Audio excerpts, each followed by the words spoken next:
Coming up on Theater Talk. Now, are they typical composer-lyricists? They steal your best book scenes and turn them into a show-stopping number? Well, I wouldn't use the word steal. They borrow them. Theater Talk is made possible in part by the CUNY TV Foundation.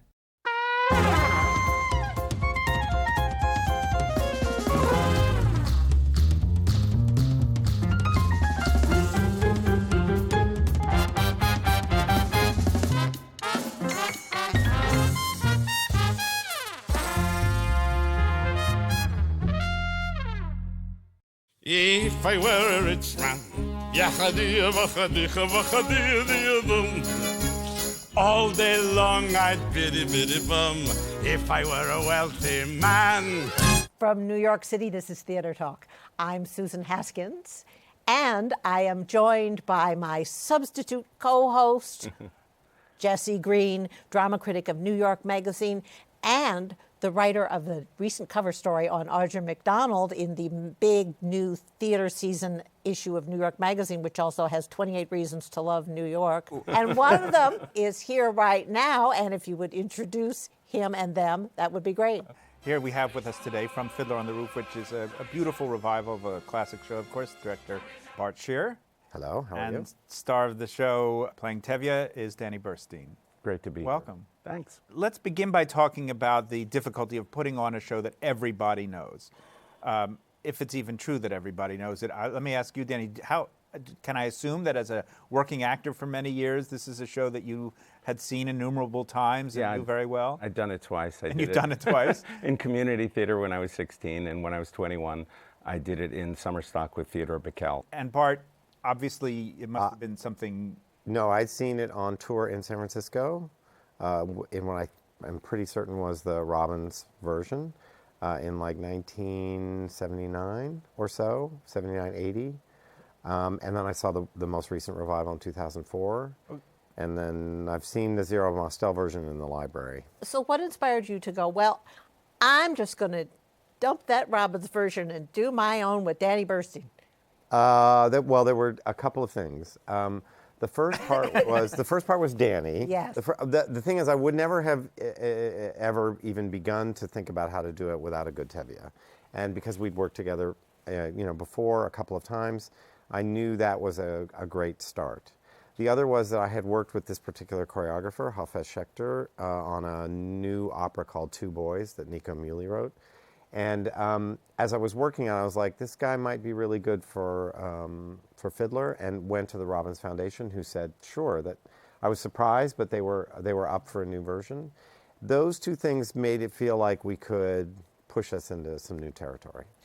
When you are looking at a piece of work that was hailed from the beginning and has stood the test of time already, are you saying to yourself, what can I do to make a new mark on it? Or are you saying to yourself, how can I make people today look at it freshly? What's your first way in? I don't say, oh, what's my new mark on it? I don't do it that way. I begin an exploration and begin like looking at the Shalom Aleichem and looking at stuff from the period and looking from the past in it. I happen to be drawn to Fiddler personally because my father was born in Štedl in Lithuania, but even though I was raised Catholic, it had always been this sort of story that was in the back of my experience. My grandfather coming over through Latvia, and they were in Lithuania, and this whole thing. And I knew enough about that experience that I wanted to explore it personally. But I found myself, I think what happens is that the new approach to it emerges through the work. So it became very clear that in looking at it carefully, that I was very drawn to 1905 as opposed to 1965. and the more I got further into the Shalom Aleichem and the stuff, the more other things came out of it.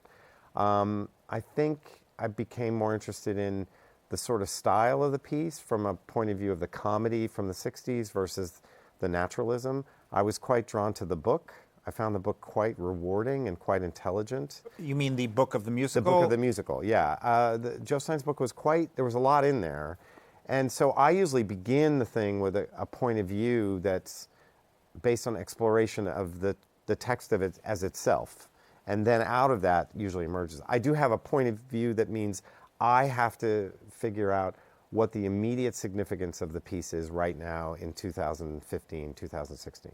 And that's something I'm always looking for. I don't have an answer to it, but I'm always looking for it. Right. That's one of the great things I love about working with you, actually. He always is looking for a way in. But Danny, as an actor, particularly in the kind of pivotal role in the piece, do you have to have the same way in? I mean, do you have to sort of buy into the director's overall view, or are you working on your own narrative and your own way to find? Well, of course, I have a different job, of course, and I do my own exploration. I'd known about this piece, or that we might be doing the piece, for about 2.5 years, definitely a year before we started rehearsal. And so I read every Shalom Aleichem story. I did tons of research. Also went to the New York City Lincoln Center Library, and also saw the Jerome Robbins video, which was fascinating, with Zero Mostel. It was the 77, yeah. revival at the Winter Garden. Yeah. Fascinating. What were you reacting, I don't want to say against, but in terms of not wanting to base your thinking about this show on the period in which it first showed up in New York, but rather its original provenance? I think the misunderstanding is like that philosophically, there's not some point of view I'm bringing to it. There's an approach I bring to what I do when I make the work. So like, I set in motion a way of analyzing it, a way of exploring it, which in my case usually means deeper attention to the naturalism of the text. I might be less interested in the quote jokes as they might be there. I might be looking more at some historical context that might inform it differently. So if you take something like Matchmaker, which people seem to feel I've done completely differently, the truth is, if I'm exploring it, I didn't know how else to do it, because I'm asking, what are the stakes in the song for these girls, and what are they facing? So I head into it that way, because otherwise I feel like the plot doesn't make any sense. Well, I think we should say at this point that Matchmaker is a song that, let's say traditionally, is a comedy charm number. Yes. Near the beginning of the show, in which we, get amusing reflections. And they throw brooms around, and it's a very joyful song. Right. And that was how Robbins entered it. I didn't try to think about how he entered it. I just really looked at the text and looked at the situation the girls were in, and found, Zeidel has a huge problem on her hands, and tried to set it in motion. Playing with matches, a girl can get burned. Sheldon, the first time he saw the staging, said that I didn't realize I'd written the word terrified in that song. We're talking about Sheldon Harnick, the lyricist, Or Matchmaker. who's 90 and was quite he was a very participant supportive in and your wonderful process. in the show. But the thing was that he said, "Oh, I've never seen it like that," and it threw me, because I was like, "Well, how else would you do it?" I mean, maybe it's from doing too much Shakespeare, but the whole problem of fathers forcing their kids to get married is pretty much 2,000 to 3,000 years old in terms of drama. And so I was following up on what I knew from Terence to Shakespeare to Moliere to whatever, and it's very helpful to kind of see that Tevye stands in the same sort of line of like, I don't want to marry that boy.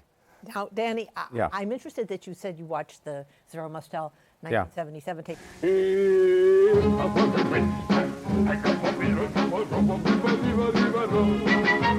All day long I'd biddy bum if I were a wealthy man.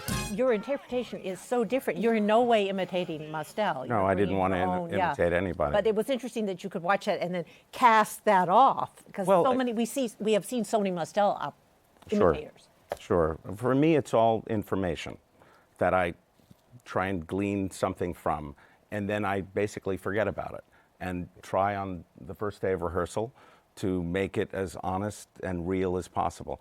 One of the weird and wacky things about working with Bart is, for about the first 2 weeks, you throw the comedy out the window, and you just deal with the reality. Is that terrifying, though? It is, because you find safety in comedy. Yeah, of course. And comedy is something that really needs to be honed. It's a ballet, and you really have to work on it and set it and find it. And so not working on it and just finding the reality of that particular situation, what is in the text, is a bit off. Yeah. It's unsettling. And I'm just going for the truthfulness of the situations only. And then from there, we build up and then start setting where the comedy is going to come. Did you do that when you did South Pacific and Danny played Luther Billis? There is nothing like a day. Yeah. Did you do it without the comedy at some point? We did. Oh, in the you very always beginning. do it. Sure. You always do it from the point of view of the stakes in the scene, and then you're building up. Danny's very good at being funny, so that's going to happen anyway, and then you build up from there. And the other thing about the 77 version, I wanted to see how, technically, how Robbins was operating the piece. You know, how you get from scene to scene, what Aronson was doing, what those front cloth drops were like, how the movement and texture of the piece is moving, so that as I'm developing a design, you want to keep the momentum of the piece operating, because I tend to think that a lot of these shows are spatial as much as anything else. The Shakespeare stage was a spatial, he was writing for a space that could go from above to below and switch very quickly. And in these cases, these musicals, often what the original design was informs you something about how they were writing, or why they went suddenly to a front cloth number and went back from there to something else. And I always just wanted to see how the machine of the piece operated. But I felt in places like, for instance, The Dream, that you were going, well, I'm not doing that. No. I'm going to do something else. You didn't do that, right? No, all I do is, and I did The Dream like 1,000 times, he can tell you. Sure. I really don't operate like that. I just take it from what the object of the text is in front of me and explore. But Bart, let's talk about the famous thing that everyone talks about. You know, and I get that you go into a show as an exploration, but a philosophy arises from that. Yes, you correct. know, even if you didn't start that way. Yeah. Otherwise, you're not really offering Yeah. anything. It has to. So one of the things you offer in this production, we begin untraditionally with Danny's character, Yeah. Tevye, in the famous red Parka. LL Bean, everyone Yeah. says. I don't know if it is or not. Parka with a train station sign in Cyrillic saying Anatevka. Correct. And a guidebook, or what appears to be a guidebook. It's not specified, and it's only a few seconds. Well, so I'm kind of going out of order. So if I do all the exploration of the text and I'm looking at it before I start rehearsal, I do develop some ideas about it. One of the interesting things we worked with a rabbi, Larry Hoffman, who worked with us. We talked a lot about the generations of identity. So much of our politics and sense of ourselves now are based on some people call identity politics. The question of identity, of who I am in relationship to this world, 50 years since it was done, was a central question I was asking myself. So the train station, the man today, exploring his identity or going back, and sort of became layered. And I start with an idea and then see where the idea is going. Some ways with Danny's help, because Danny would say, this doesn't make sense to me, let's try this. And then the end it felt very important to me, and also we were hugely influenced by the Syrian refugee crisis. We have the worst refugee crisis in Europe since World War II. Where do people go, and what are the circumstances under which they're driven out of their own homes and have to go somewhere else? And that idea of joining the line, stepping from now or whatever into the past and putting yourself in the circumstances of your ancestors, your people. And that was a very important question for me to ask now. And I hear kids in the audience, I have children, you can hear them literally asking questions like, Dad, what is a pogrom? What is this? They know much less than, say, a generation did in 65. They're not as close to World War II. They're not as close to their own parents coming out. And I wanted a frame for them to enter the piece. And so that is, I'm sort of saying both things at the same time. It's partly an exploration, and the exploration develops a point of view. And that was a serious and important point of view for me. And not everybody agrees with it, and I'm fine with that. And some people really don't like it.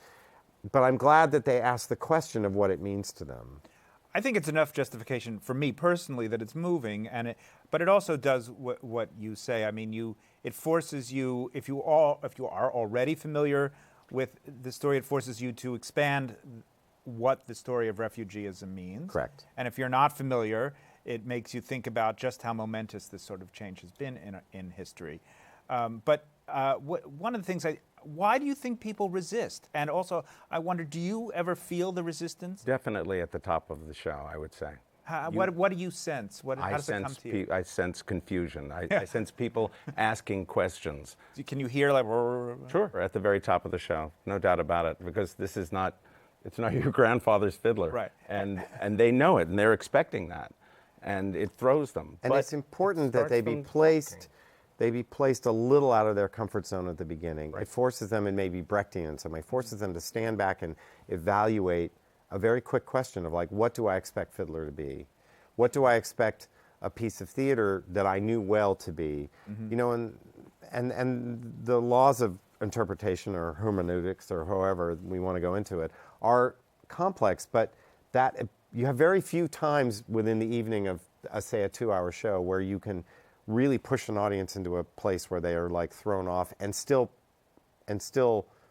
slightly positive. And one of them's at the beginning, you know, where they're fresh to the piece and they've just sat down and they're like, wait a minute. The great part is that they do have a wonderful history with Fiddler. Like, I couldn't do it. I couldn't ask these questions if there wasn't a rich response. Well, it wouldn't have been disruptive of Yeah. anything if Yeah. they didn't have something. I love how much people are devoted to the show. That makes a huge difference when you feel people are responding and actively connecting to it. Were you surprised or concerned about whether the book, as it is written, it's a very tight book. It's like those scenes are engineered within an inch of their lives. Were you concerned whether it would, you know, have enough air in it to admit these other ways of thinking about it? It's very, very tight. It's such a high level of skill in the creators. Those guys were Geniuses. no brilliant. And they really honed it. I think where I found myself enjoying the text the most was when I got sort of to the last scenes, the goodbye scenes with Yenta and the kids and Hava. Those scenes suddenly get a little bit longer and you suddenly have a little bit more richness. And so you've placed where you could tell they were really struggling with how to say goodbye, with what this whole thing meant. And then when you're placed, those scenes surprised me when I got there. You know, how smart they are. Yeah. And just enough. I think if they were longer, it would be trickier, but they're very emotional and powerful scenes, and the goodbyes are very profound. And it's a little bit like, I don't know, some kabuki exercise where the goodbye of Laser Wolf has to be exactly right. You have this set of lines and this, like, where you go in Chicago, blah, and you can feel the sort of ancient, like, thousands of Laser Wolves who've struggled over exactly how to get that paragraph right. And that's kind of fun. That ending is so gripping, Danny, and it must be just such an emotional workout for you every night. It is. Yeah. It's exhausting. It's the most physically and emotionally exhausting show I've ever done. It takes a lot of stamina. It does. And then when you're done, is it hard to shake it off? Or? It is. Yeah. It is. I was Look, you actually still got warned the about beard. that. I still got the beard. It's not even mine. Yeah.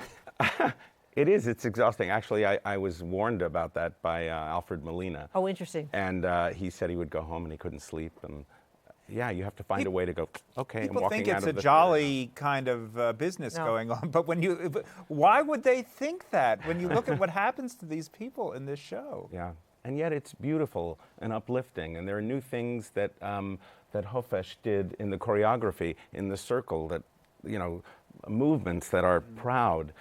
So they go off in a positive way. Yeah. Are they fun to do? Is it fun to do those movements? It is. Yeah. He's a genius. He I was love him. really brilliant. Really, you know, he looks like the kind of guy who'd, you know, change the oil in your car. And yet he's this genius choreographer. He's a real choreographer in the sense he has his own very specific sense of movement. Without a And doubt. so he has to train those dancers to move his way. Yeah. And they were trained and trained. We did 2-week workshop so that all of those gestures of prayer, or they're very specific to, like in ballet, the body's, you know, the center's higher, his is lower, where it is in their legs. They had to really train to learn his way. We all sort of worked with him. And then he would do very simple things that were, you know, extremely profound and beautiful. And that was it comes from a different place, you know. Very few people, you know, he was in the Israeli army for 2 years at a desk in Tel Aviv dancing all the time. But, you know, he knew how to teach the Cossacks how to hold their guns. A not to be missed experience, Fiddler on the Roof at the Broadway Theater. I want to thank you, Jesse, drama critic of New York Magazine. Read his cover story about Audra McDonald and the 28 Things to Love in New York Theater right now online. Before we end the show, we're going to look back at an interview we did with the original creators of Fiddler on the Roof, Sheldon Harnick, and the late Joseph Stein and Jerry Bock, and just have a few moments of them talking about what it was to create the show and how open they are to new interpretations. Good night, Danny. Thank you so much. Thank you. Tevye, the milkman, wonderful, and Bartlett Sher, the director of Fiddler on the Roof. Thank you. Lord, who made the lion and the lamb, you decreed I should be what I am. Would it spoil some vast eternal plan if I were a wealthy man?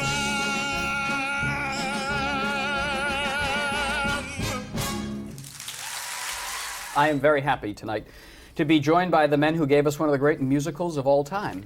Jerry Bock, who wrote the score to Fiddler on the Roof. Michael. Sheldon Harnick, the lyrics. And Joe Stein, the book. Gentlemen, welcome to Theater Talk. Thank you. Take us back to when you were writing Fiddler on the Roof. Whose idea was it? How did you guys all get together? And how did it come about, really? Well, somebody sent me a novel called Wandering Star by Shalom Aleichem. Mm-hmm.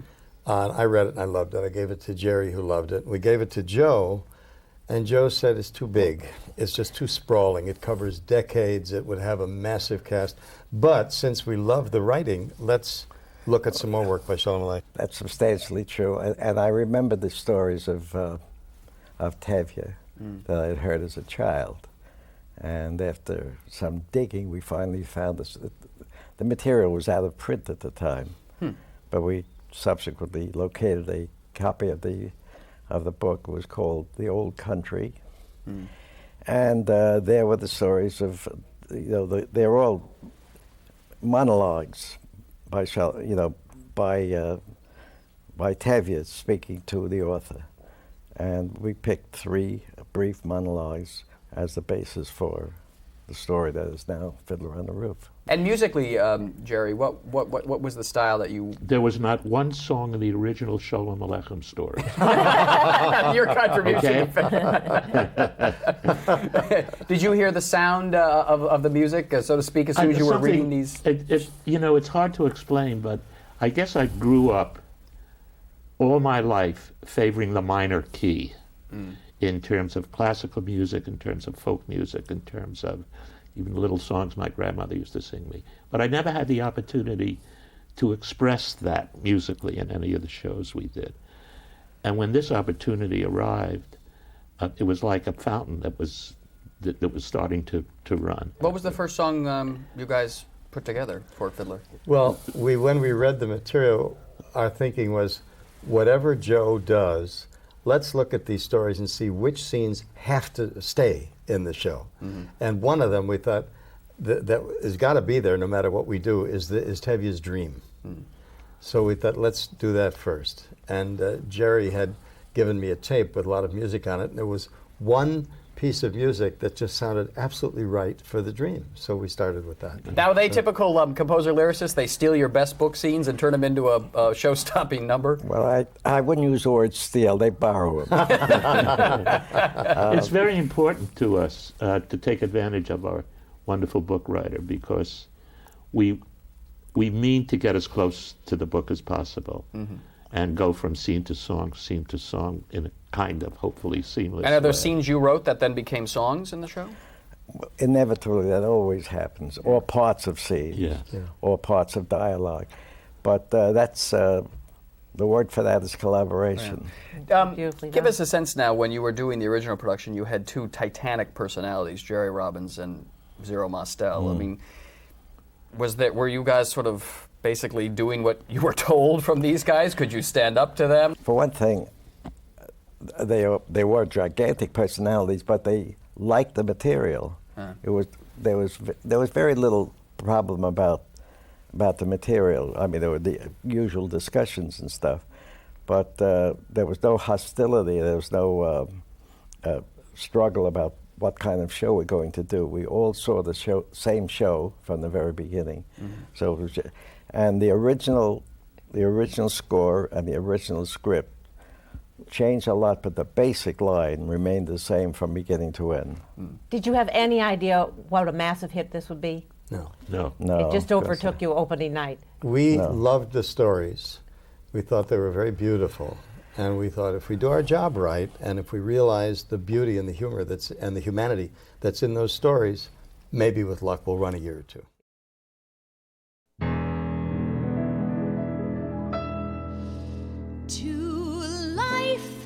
To life, L'chaim, L'chaim, L'chaim. to life. Life has a way of confusing us, blessing and bruising us. Drink L'chaim, To life, to life. L'chaim, L'chaim, L'chaim. to life.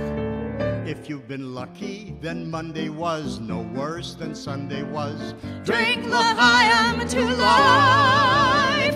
God would like us to be joyful, even when our hearts lie panting on the floor.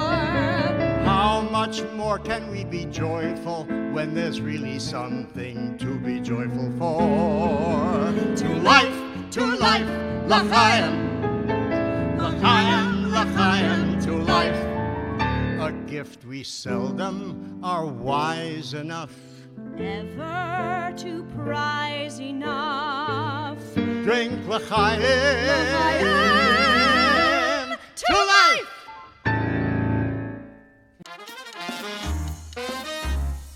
Our thanks to the Friends of Theater Talk for their significant contribution to this production.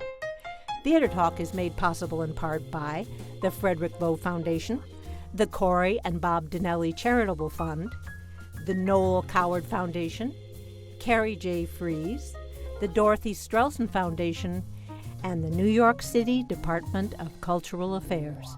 We welcome your questions or comments for Theater Talk. Thank you,